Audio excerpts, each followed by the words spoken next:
네, 업로드 실제. 네. 진짜 이거는 완전 본격적으로 실무에 들어가는 겁니다. 네. 통장 엑셀 파일 당연히 받으셔야 되죠. 이건 기본이니까. 네. 이거 보시면 통장 엑셀 파일이에요. 딱 봐도 네, 통장이죠. 근데 이거는 제가 만들었어요, 실은. 네. 이제 교육용으로 만든 거라서. 그래서 이게 이제 통장 거래 내역이라고 보시게 되면 거래 일시 있고 내용 있고 뭐 적요 있고 그렇죠. 그 다음에 입금, 지급, 거래 후 잔액 이렇게 있어요. 이게 일반적인 통장 거래 내역이죠. 이거는 은행마다 조금 열 구성하는 게 좀 달라요. 어떤 데들은 여기 내용 부분이 적요로 되어 있기도 하고 여기처럼 적요 부분이 내용으로 되어 있기도 하고 이게 막 다르거든요. 그래서 좀 이따 업로드 5가지 구성 요소에 대해서 얘기를 할 건데 그때 자세히 볼게요.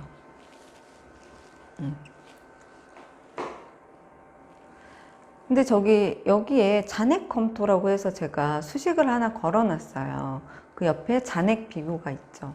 이걸 해놓은 이유는 은행에서 데이터를 받은 거기 때문에 당연히 은행 자료는 100% 정확하다라는 생각이 들 수 있잖아요. 근데 아닌 거죠.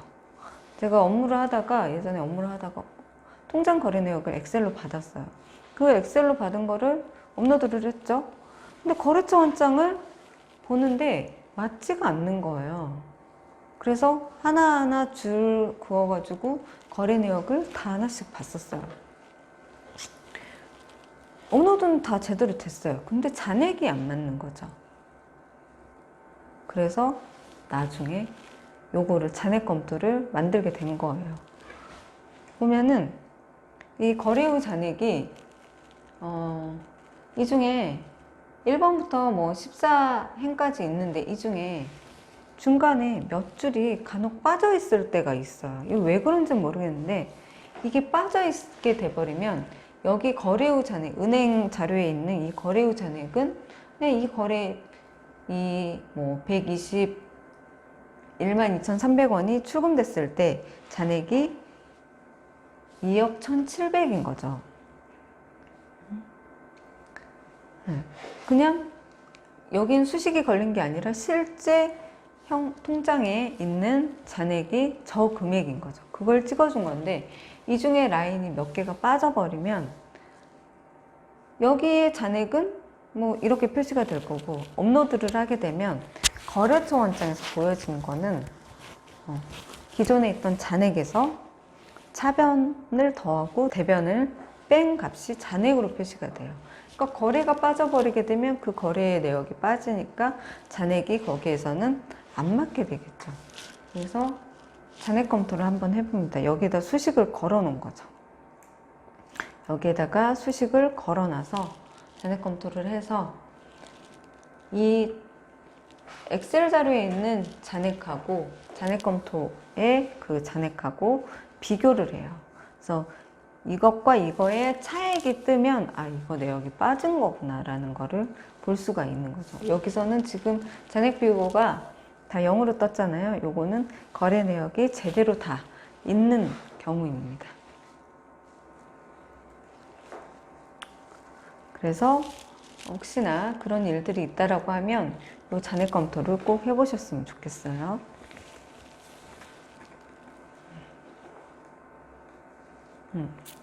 여기 이제 중요 포인트 있습니다. 이게 정말 가장 중요해요. 통장 업로드를 하는 데 있어서 이게 포인트고 좀 이따 이제 나오는 변형 부분에서도 이게 들어갑니다. 위에 통장 거래 내역을 보면 반드시 있어야 할 5가지가 있어요. 반드시 있어야 할 5가지는 날짜, 적요, 입금액, 출금액, 잔액입니다. 요 5가지만 있으면 얘가 통장으로 인식을 해요. 그 얘기는 변형도 할 수 있다는 얘기죠. 네, 이 5가지 구성 요소만 있으면. 네. 그래서 여기에서 보면, 이 통장에서 보면 날짜 있죠. 그 다음에 입금 있고 출금 있고 잔액이 있습니다. 근데 이제 적요가 있어야 되죠. 근데 여기서는 적요가 이걸로 돼 있어요. 그런데 이 적요라는 거는 우리가 장부에 거래처 원장, 그 다음에 계정별 원장에서 보여주는 그 적요 부분이 있잖아요. 볼까요?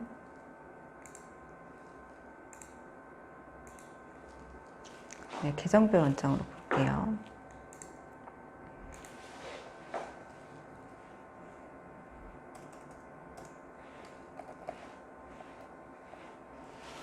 이렇게 볼게요. 이 적요 부분 있잖아요. 이 적요예요. 근데 여기에 뭐 인터넷 출금 이체 이렇게 하게 되면 무슨 거래인지를 모르겠잖아요. 여기 적요에는 이렇게 보는 거죠. 한눈에 이거를 더블 클릭을 하게 되면 이게 어떠한 거래 내역인지 한 번에 볼 수 있어요. 볼 수는 있죠. 근데 더블 클릭을 해야 된다는 번거로움이 있고, 이게 거래 내역이 정말 많은데 그 거래 내역을 모두 더블 클릭을 해서 볼 수는 없는 거죠. 그래서 계정별 원장이나 거래처 원장으로 보길 원해요. 그럴 때 굳이 더블 클릭을 하지 않더라도 한눈에 보고 싶은 거죠. 그랬을 때 이거 우리은행인데 관리하는 그 통장에서 우리은행에서 4,400원이 빠졌네? 우리은행으로? 그럼 딱 봐도 공인 인증서인가 보다 라는 게 느껴지시죠? 그 다음에 여기도 현금 시제, 이거 10만원 출금해서 현금 시제로 썼다는 얘기구나. 이 적요를 보고 이 거래가 어떻게 붕괴가 일어났는지를 판단을 할 수도 있어요. 그리고 그래서 이 적요는 통장 거래 내역에서 이 내용이라고 되어 있는 이 부분이 들어가야 되는 거죠. 네. 그래서 여기에 이렇게 적요, 내용 이렇게 되어 있지만 우리가 여기에서 5가지는 실질적으로 거래처 원장, 계정별 원장, 거기에서 한눈에 보여지는 그 적요 부분이 들어가야 된다 라고 생각을 하시면 됩니다. 이제 통장 메뉴, 통장 거래 내역을 봤으니까 요거를 업로딩을 해야죠. 그래서 이 메뉴는 여기에 있습니다. 계좌카드 증빙의 통장에 이 메뉴를 쓰셔야 돼요. 여기 뭐 통장 거래 정리 입력 여기 뭐 있는데 이건 저는 사용하지 않습니다. 통장이라는 이 메뉴를 씁니다.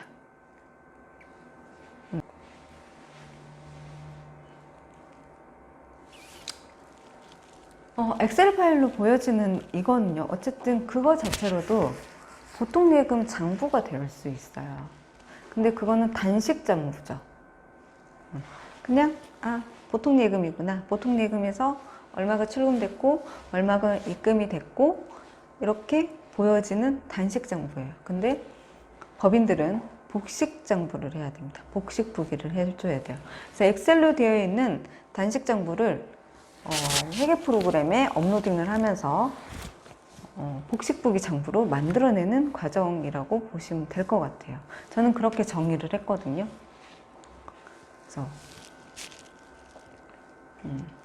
근데 이거 업로딩을 할 때 이 더 좋은 스마트가 엑셀이 버전이 다 달라요. 회사마다 갖고 있는 버전이 다 다른데 요거가 무조건 저장된 버전이 엑셀 97에서 2003 통합 문서로 되어 있는 확장자가 .xls로 끝난 파일명이어야 돼요. 네. 근데 이렇게 되어 있는 파일인데도 업로드가 안 되는 경우가 있어요. 이런 식으로 엑셀 형식의 파일이 아닙니다 라고 뜨는 거죠. 나는 엑셀 97에서 2003으로 다 저장해가지고 했는데 왜 그러지? 라고 할 수도 있는데 그거는 그 파일에 패스워드가 걸려 있으면 업로딩을 하지를 못해요. 이거는 통장뿐만 아니라 이 더존 스마트에서 제공하는 업로드할 수 있는 모든 엑셀 파일은 패스워드가 걸려 있으면 업로딩을 못해요. 그래서 그 파일에는 패스워드가 다 지워져 있어야 됩니다. 그래서 여기에 엑셀 파일에 패스워드가 걸려있지 않은지 확인 후 걸려있다면 패스워드를 없애주어야 업로드가 가능해집니다. 근데 패스워드 없애는 방법은 엑셀에서 요거를 네, 요 순서대로 하시면 돼요. 파일, 정보, 통합, 문서 보호, 암호 설정, 암호 지우기, 확인, 저장. 이렇게 해서 다시 저장을 하면 이제 업로드가 잘 될 거예요.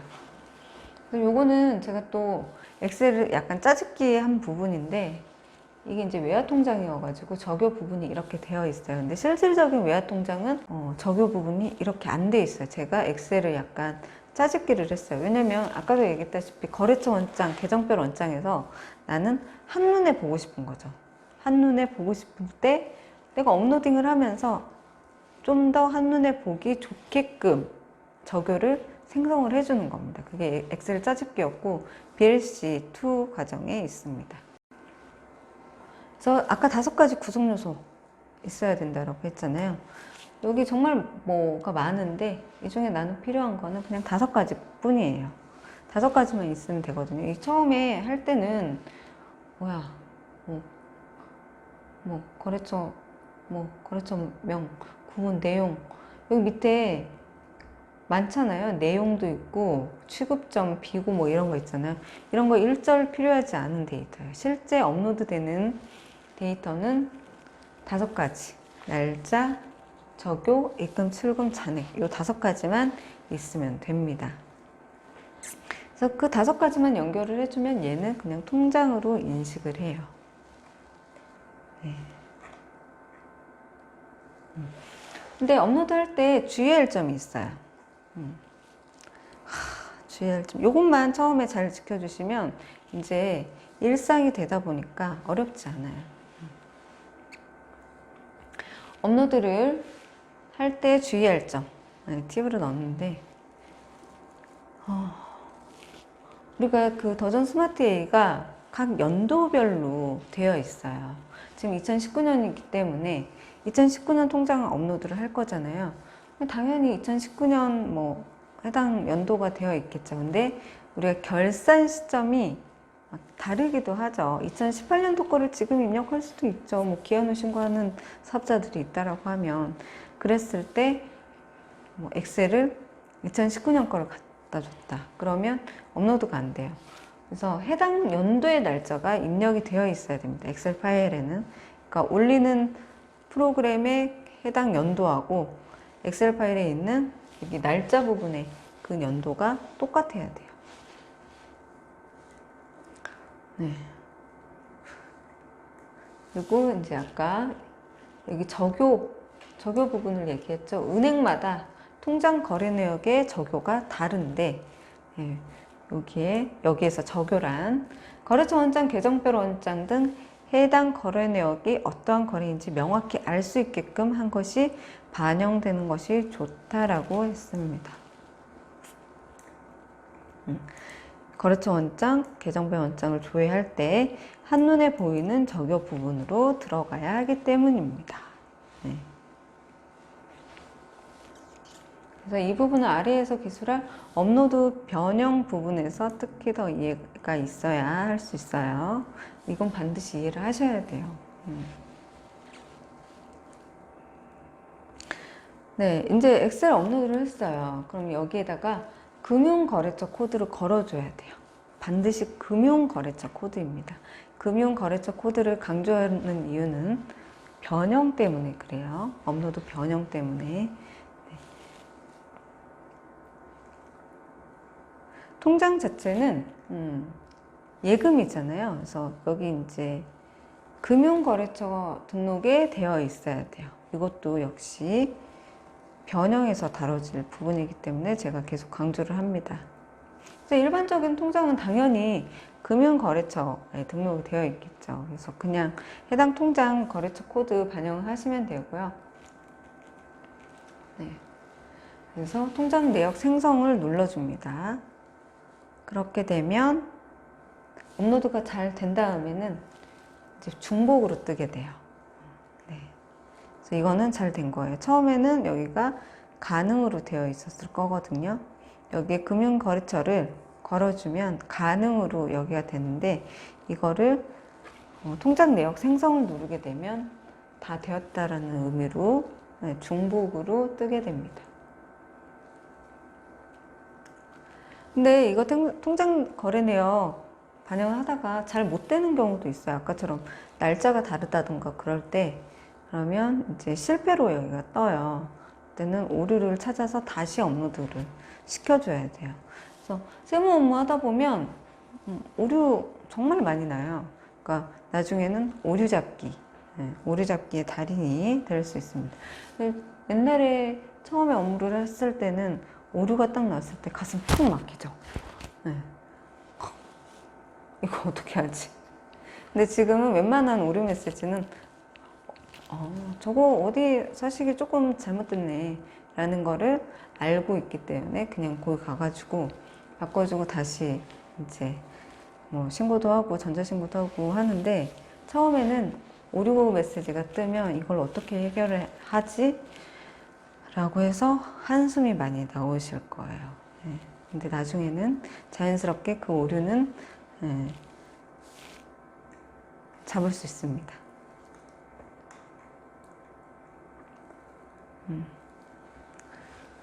이제 업로드를 했으면, 이게 이제 통장 업로드 메뉴인데 순서가 이렇게 되어 있잖아요. 통장 내역, 통장 대조, 엑셀 업로드 되어 있는데, 이거를 실제 반영하는 순서는 엑셀 업로드부터 시작을 해요. 네. 그 다음에 통장 대조는 저는 잘 쓰지 않고요. 왜냐면 이거를 보는 게 시간이 더 걸려요. 그래서 엑셀 업로드 이 탭을 한 다음에 통장 내역으로 옵니다. 그러면 여기에 지금 거래처 전표조교 상대 계정이 너무 잘 들어가 있잖아요. 이거는 이제 더존이 기존에 한 번이라도 거래 내역이 있던 조교라고 하면 똑같은 계정 과목과 똑같은 거래처 코드를 연결을 해줘요. 약간 자동 붕괴죠.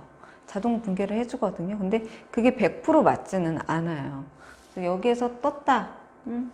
이게 맞겠구나. 맞는 것도 많이 있지만 잘못 거래처 코드가 걸리고 계정 과목 코드가 걸리는 것들이 있기 때문에, 결산은 얘가 이렇게 해줬다라고 해서 끝나는 게 아니죠. 결산은 나중에 맞추는 거고, 얘가 이렇게 해주는 거는 좀 더 편리하게 해주는 거 뿐이니까 나중에 거래처 원장을 맞출 때가 오거든요. 결산할 때. 그때 꼭 맞추셔야 됩니다. 이렇게 해서 끝내면 안 돼요. 근데 지금 얘는 한 번이라도 거래가 있는 것들을 자동으로 거래처 코드하고 상대 계정을 다 코드를 걸어준 거예요.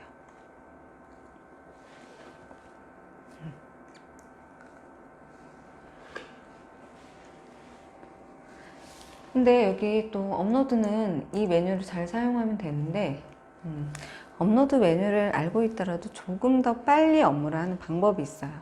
업로드에도 업무 요령이 있습니다. 그러니까 이거는 누구나 다 사용하는 메뉴인데, 담당자에 따라서 이 메뉴를 사용하는 방식이 좀 다른 거죠.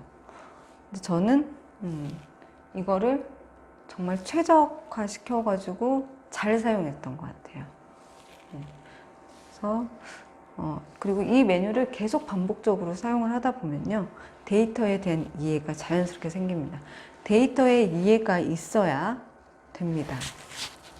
모든 거는 데이터로 이루어져 있기 때문에 데이터에 대한 이해가 있어야 되고, 이 메뉴를 사용을 하게 되면 데이터에 대한 이해가 생기게 됩니다.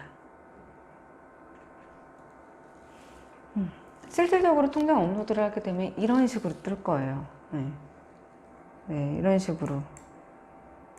이게 뭐야? 칸이 다 비어져 있잖아요. 칸이 다 비어져 있어요. 어머, 이걸 어떻게, 어디서부터 해야 되지? 이렇게 나오면은 좀 먹먹하죠. 근데 지금 저는 이게 신용카드 업로드 하는 거, 변형하는 부분 하는 것 때문에 요거를 잠깐 이렇게 했는데, 위에서 너무 여기 칸이 다 채워져 있어가지고 실질적으로 업로드를 하게 되면 이러한 메뉴를 마주하게 될 거예요. 그래서 이러한 칸을 다 채워주고, 상대 계정은 계정 과목을 무엇이든지 뭐가 됐든 여기도 채워줘야 돼요. 그래야 여기가 정표 상태가 미추천으로 안 뜹니다. 상대 계정을 반드시 해줘야 여기에 미추천이 안 떠요. 미추천으로 되어 있으면 전표 전송이 안 되기 때문에 이 미추천이라는 전표 상태를 전송 가능 전표로 바꿔주는 작업을 한다라고 생각을 하셔야 돼요. 근데 여기 뭐 부서 있고 프로젝트 있고 하는데 프로젝트는 안 뜨기도 해요. 안 떠요, 대부분. 근데 제가 강용이기 때문에 프로젝트가 떴는데 일반적으로 부서 정도는 뜰 거예요. 부서는 굳이 여기 부서를 연결 안 해도 되는데 일반 회사에서는 부서하고 프로젝트 코드를 사용하는 일들이 정말 많거든요. 그래서 그럴 때 쓰는 거고, 세무대리인이 이 부서를 써야 되는 일들은 업무용 승용차를 등록을 해줄 때, 그때는 꼭 부서를 연결을 해줘야 됩니다. 그래서 이 그림의 부서 프로젝트는 사용하지 않아도 된다. 단 업무용 승용차에 대한 관련 비용이 있다면 부서 사원 코드를 반영해 주어야 한다. 보통 차량 보험료 같은 게 나가죠.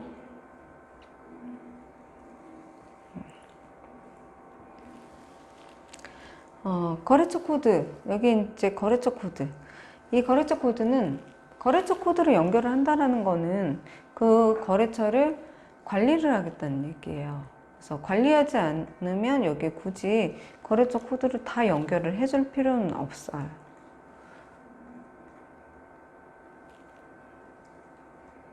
네.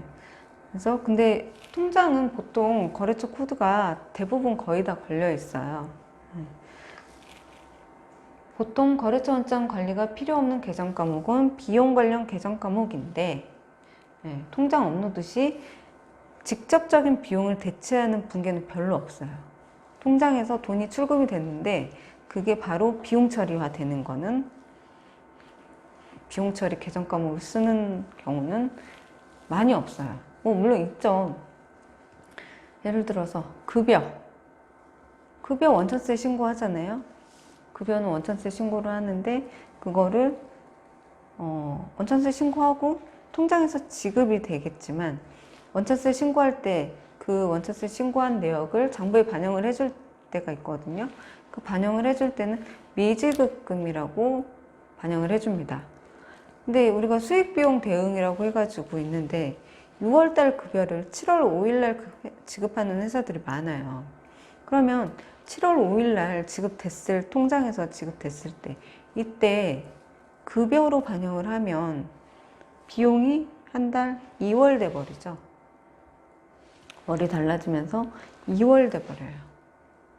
수익비용 대응이 맞지 않죠. 실질적으로 그 급여를 받아가는 사람들 입장에서는 6월에 근무를 했고 6월에 비용이 발생이 된 거잖아요. 6월에 매출이 일어났을 거고 그 매출에 대해서 직원들이 근무를 해서 근로소득이 발생을 했으면 6월로 반영을 해줘야 되는 게 맞죠. 그렇기 때문에 미지급금으로 반영을 하게 됩니다. 같은 날짜여도 마찬가지예요. 6월 달에 근무를 해서 6월 기속급여로 반영을 했어요.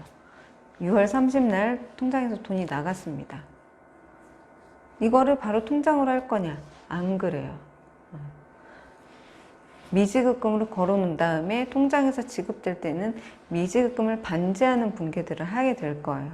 그렇듯이 이거는 이제 급여 하나 가지고 설명을 했는데 대부분의 통장 거래 내역에서 출금되는 것들이 어떠한 증빙에 의해서 증빙을 받았고 그거에 대한 대금 지급분이기 때문에 반제되는, 대금이 반제되는 개념으로 붕괴가 이루어져요. 그래서 관리를 해야 되죠. 미지급금이 얼마인지 관리해야 되죠. 업체에 돈 줘야 될 게 얼마인지 관리해줘야 되잖아요. 6월 달에 1,000만 원 지급을 했어요. 실질적으로 6월 달까지 거래처에 지급해줘야 될 금액이, 외상매입금이 5천만 원이었다. 근데 내가 6월 30날 1,000만 원을 지급을 했다. 그럼 4천만 원 더 지급해야 될 게 남아있죠. 그게 외상매입금으로 4천만 원 거래처 원장에 기재가 되어 있어야 되는데 그때는 거래처 코드가 연결이 되어 있어야 그 거래처 원장을 그렇게 조회를 할 수 있습니다.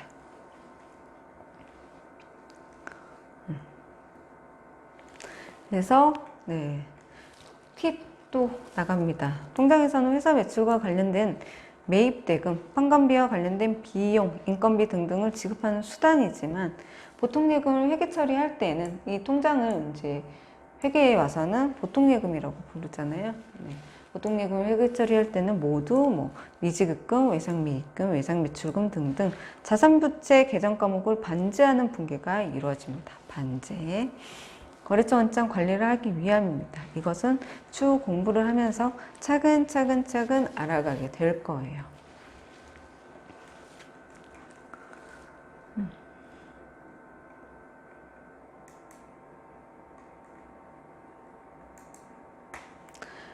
데이터 업로드를 하고 난 다음에 이렇게 업로드를 하게 되면 여기에서는 이 위에 있는 코드 거래처 전표 적용 이런 부분 누른다고 해가지고 정렬이 되지 않아요. 여기에서 오른쪽 키를 눌러서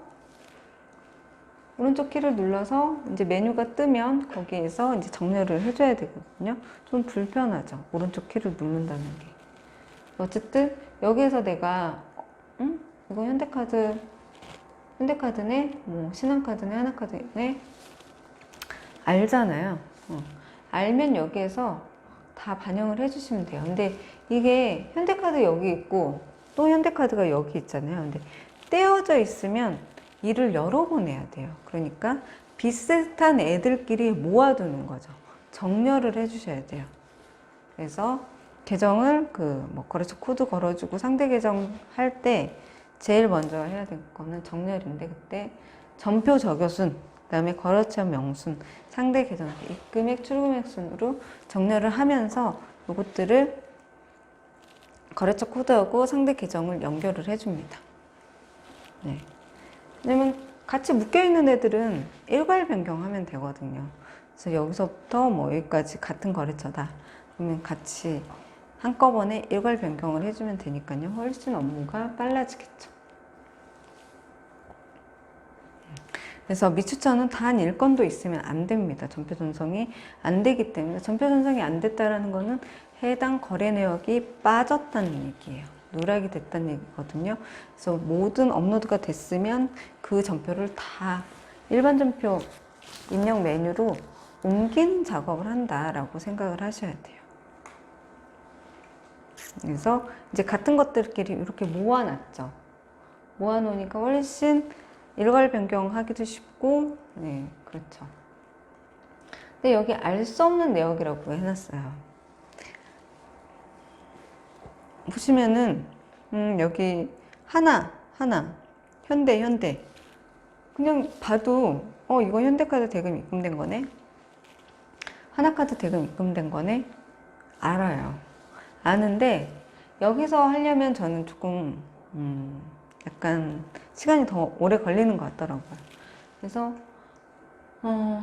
실은 여기도 다 알지만 저는 실제 업무를 할 때는 여기서 다 선택해가지고 비슷한 애들 그냥 다 선택해서 그냥 알 수 없는 내역으로 다 해버려요. 그리고 일반 전표 입력으로 가서 얘네한테 이렇게 하고 난 다음에 전표 전송을 하게 되면 일반 전표 입력 메뉴로 다 데이터들이 가 있거든요. 거기서 알 수 없는 내역이라는 계정 과목을 조회를 합니다. 조회를 해서 거기서 일괄 변경을 해줘요. 훨씬 업무가 빨라져요. 알 수 없는 내역이란 여기 자세하게 써놨습니다. 영상으로 보시는 분들은 여기 잠깐 멈춤하시고요. 보시면 될 것 같아요.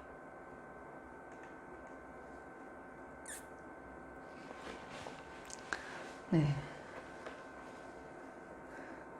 그래서 여기 전표 상태가 있는데 이 전표 상태도 나중에 계속 많이 조회를 할 거예요. 그 변형 부분에서 많이 쓰게 될 거거든요. 여기서 각각의 조회 방법으로 미추천을 없애 나간다고 생각하면 됩니다. 근데 여기 끝에 보니까 중복전표라고 떠 있잖아요. 근데 이 중복전표가 실제 중복전표인지는 한번 확인해 보셔야 되고요. 실제 중복전표가 아닐 수도 있거든요. 근데 간혹 이렇게 뜨는 경우들이 있어요. 그러니까 실제 중복전표인지 확인해 보시고 이게 실제 중복이 아니다. 그러면 전표 다시 보내줘야 되잖아요. 그러면 여기를 이렇게 놔두면 전송이 안 되니까 여기를 전표 가능으로 바꿔줘야 돼요. 그래서 전표 가능을 바꿔줄 수 있는 게 전송 제외, 삭제 전표, 중복 전표 이런 것들은 전송 가능으로 일괄적으로 바꿔줄 수 있어요. 이거 두 개 선택해 가지고 여기를 일괄 변경을 하는 거거든요. 그래서 이거를 전송 가능으로 바꿔주는 작업을 합니다. 이렇게 바뀌었죠.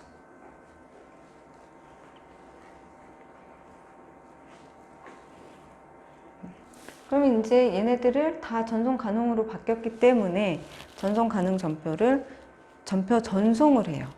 근데 여기 메시지가 이렇게 뜰 거예요. 근데 이거는 생각하지 마시고 여기에서 업로드 변형해서 더 그렇지만 나중에 이 잔액은 크게 의미가 없어져요. 근데 거래처 원장에 있는 거기에 있는 그 거래 내역이 중요한 거지 여기서 보여지는 이거는 안 맞을 수도 있어요. 맞으면 좋겠지만 이게 정렬이 잘못되기도 하고 그러다 보니까 정렬이 지금 여러 번 바꿨잖아요. 그러니까 이 잔액이 안 맞다라고 메시지가 떠요. 근데 이 거래 내역이 실제 맞다라고 하면 그냥 전표 전송하면 됩니다. 이거는 이제 거래처 원장에서 최종적으로 빠진 부분이 있는지 확인하면 되기 때문이에요. 그래서 통장 업로드를 할 때 가장 빠르게 하는 방법으로 해서 제가 아까 전에 일반 전표 가가지고 일괄 변경한다라고 말씀드렸잖아요. 그 내용입니다. 이 부분이. 그래서 열심히 바꿔줍니다. 여기 알 수 없는 내역이라고 해가지고 붕괴가 있죠. 알 수 없는 내역이라는 계정 과목은 실질적으로는 없는 거죠. 제가 이제 임시 계정 과목으로 하나 만들어서 사용하는 거기 때문에 이거는 나중에 알 수 없는 내역은 그대로 두면 안 되고 계정 과목 대체가 반드시 있어야 됩니다. 그래서 일반 전표 입력에서는 이 검색 메뉴를 많이 쓸 거예요. 전표 검색을 많이 쓸 거거든요. 요거를 하면서 데이터를 막 바꾸기도 하고 다시 돌려놓기도 하고 그렇게 돼요. 그러니까 데이터에 대한 이해가 있어야지 이 업무를 할 수 있고 일을 정말 빨리 할 수 있어요. F6을 누르면 조건 검색이 나오는데 이렇게 좀 많이 있죠. 검색할 수 있는 게. 근데 그 중에 여기 자주 쓰는 구성 해가지고 1번부터 4번 정도까지만 검색을 하시면 될 거예요. 이 정도만 하면 내가 원하는 데이터를 조회를 할 수 있습니다.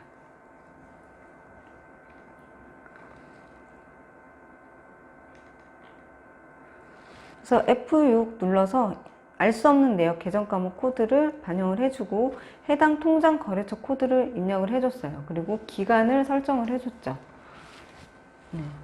그래서 그렇게 되면 여기 알 수 없는 내역이라는 계정 과목만 쫙 뜨게 돼요. 그렇게 되면 이제 여기 적용을 클릭을 하게 되면 정렬이 쫙 되거든요. 뭐 차변, 대변 다 윗부분을, 제목 부분을 눌러주면 정렬이 다 되기 때문에 정렬을 하게 되면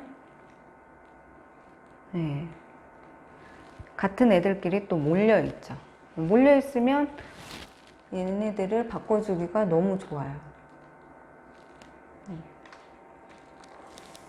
세무대리인들은 월결산을 거의 해줄 수가 없어요. 그리고 분기결산도 조금 힘든 면이 있어요. 근데 해달라고 하시는 클라이언트들이 있으면 해주기도 합니다. 근데 보통은 중간 결산, 지금 이제 8월 달에 법인세 중간연합 결산을 해야 되기 때문에 최소 6개월에 한 번은 결산을 할 수도 있어요. 그리고 정말 못하는 데들은 이제 너무 일이 많아서 못하는 데들은 1년 결산을 하기도 해요. 그렇기 때문에 이렇게 이제 기간이 좀 길어지죠. 그래서 여기 이제 이렇게 검색을 많이 해서 합니다. 그래서 일괄 변경을 하고요.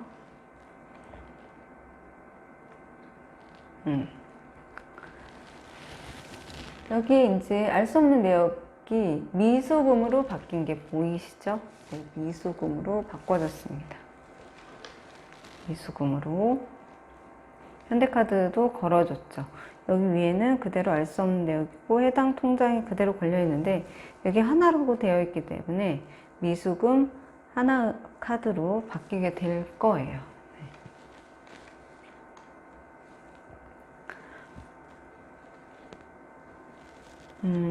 이제 여기 알 수 없는 내역 계정과목 코드를 250이나 뭐 280이나 아무튼 저는 250 아니면 280을 쓰는데 이 250, 280을 사용하는 이유가 있어요. 이거는 이제 부채 코드거든요. 부채 계정 코드예요. 어떠한 회사든지 우리가 재무제표를 보면 재무상태표를 이렇게 볼게요.